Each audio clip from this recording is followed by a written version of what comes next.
आज मी घरात उरलेल्या साहित्यापासून एक डेझर्ट तयार केलं आणि इतकं अप्रतिम झालं. आणि याची रेसिपी पण अगदी सोपी आहे. चला तर सुरुवात करूया. हॅलो, नमस्कार. मी सोनल, मेजवानी बाय सोनल मध्ये तुमचं खूप खूप मनापासून स्वागत करते.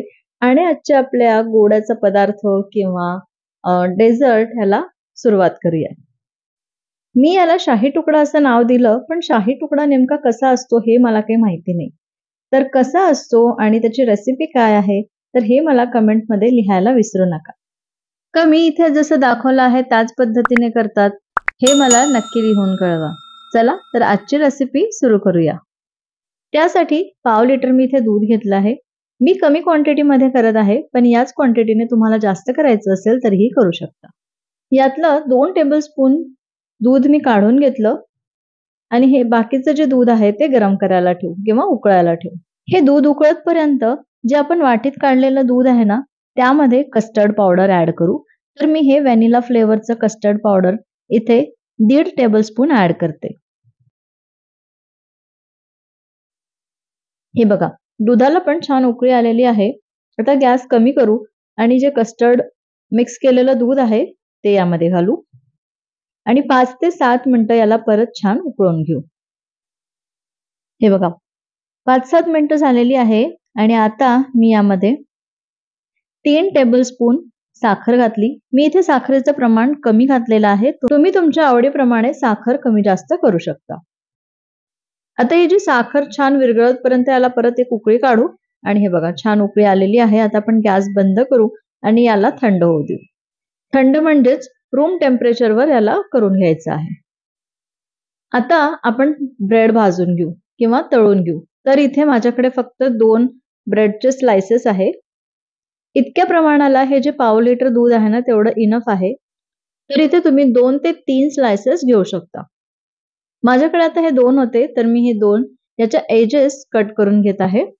शाही तुकडा किंवा हे जे डेझर्ट आहे ना, ते खाण्यासाठी अगदी सॉफ्ट असतं.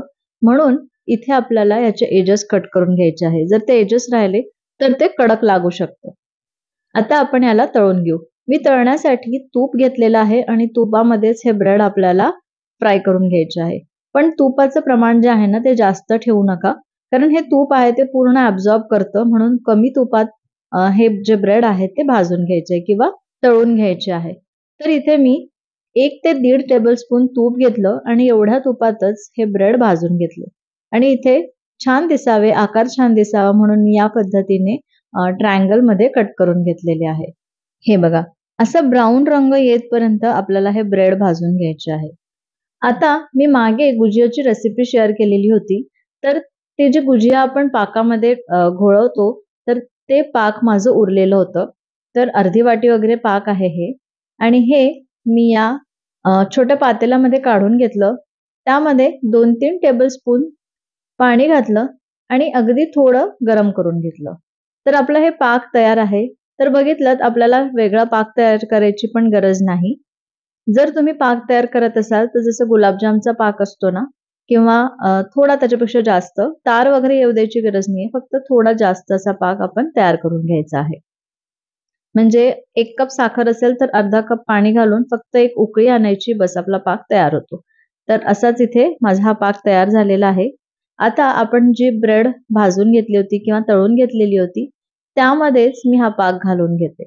कारण परत किती भांडे भरवणार ना, वेगळ्या प्लेटमध्ये काढा, परत ते पण भरणार. भांडी तर भरणारच, ती धुण्यासाठी पाणीही लागणार आणि आता उन्हाळा सुरू होत आहे किंवा झालेला आहे.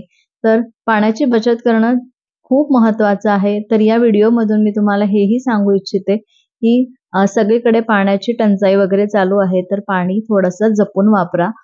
चला, तर मग याच पॅनमध्ये मी हा पाक घालून घेतला आणि गॅस बंद मी करून घेतलेला आहे. म्हणजे माझे ब्रेड भाजून झाल्यानंतर मी गॅस बंद केला आणि त्यानंतर 1 ते 2 मिनिटानंतर हा पाक यामध्ये घातलेला आहे. तर पॅन थोडं गरम होतं म्हणून हे असं उकळत आहे. आपल्याला उकळवायची गरज नाहीये, फक्त घालून घ्यायचं. बस, आता आपले हे जे ब्रेड आहे ते पूर्ण पाक शोषून घेतील. आता आपली रबडी पण किंवा जे आपण कस्टर्ड तयार केलं होतं ते पण छान थंड झालेलं आहे. आता आपण याची प्लेटिंग करू. तर सुरुवातीला आपण जे कस्टर्ड तयार करून घेतलं ते घातलं. वरून थोडेसे ड्रायफ्रुट्स, म्हणजे मी इथे पिस्ता आणि बदाम बारीक करून घेतले ते घातले आहे. थोड्याशा केशरच्या काड्या आहे. आता जे आपण ब्रेड भाजून घेतले होते ते पण ठेवू. तर या पद्धतीने मी ठेवते म्हणजे दिसायला सुंदर दिसेल. तुम्ही कसंही खाऊ शकता. तुम्ही एक ब्रेड घ्यायचा आणि त्यावरती ही रबडी घालायची किंवा हे कस्टर्ड घालायचं आणि हो याला थंड खायचं आहे. याला रूम टेम्परेचरवर पण खायचं नाही कारण त्याची जी मजा आहे ना ती थंड खाण्यामध्ये मजा आहे. तर हे बघा या पद्धतीने मी ब्रेड्स ठेवून देत आहे. वरून अजून थोडा पिस्ता, बदाम, केशरच्या काड्या आणि रोज पेटल्सनी हे गार्निश करू. दिसतंय ना टेम्पटिंग. चव पण इतकी अप्रतिम झाली आहे. बघितलं घरात उरलेल्या वस्तूंपासून आपण इतके मस्त मस्त डेझर्ट्स तयार करू शकतो. तर तुमच्या घरात जर 4-5 ब्रेडचे स्लाइसेस असेल ना तर आजच हा पदार्थ करून बघा. आणि उन्हाळ्यामध्ये असे थंडगार डेझर्ट्स कोणाला नाही आवडत. तर एकदा नक्की ट्राय करा. ही रेसिपी आवडली असेल तर एक लाईक करा, जास्तीत जास्त शेअर करा आणि अजूनपर्यंत चॅनलला सबस्क्राईब केलं नसेल तर प्लीज प्लीज प्लीज सबस्क्राईब करा. पुन्हा भेटते अशाच एका मस्त रेसिपी सोबत उद्या दुपारी 2 वाजता. तोपर्यंत बाय बाय.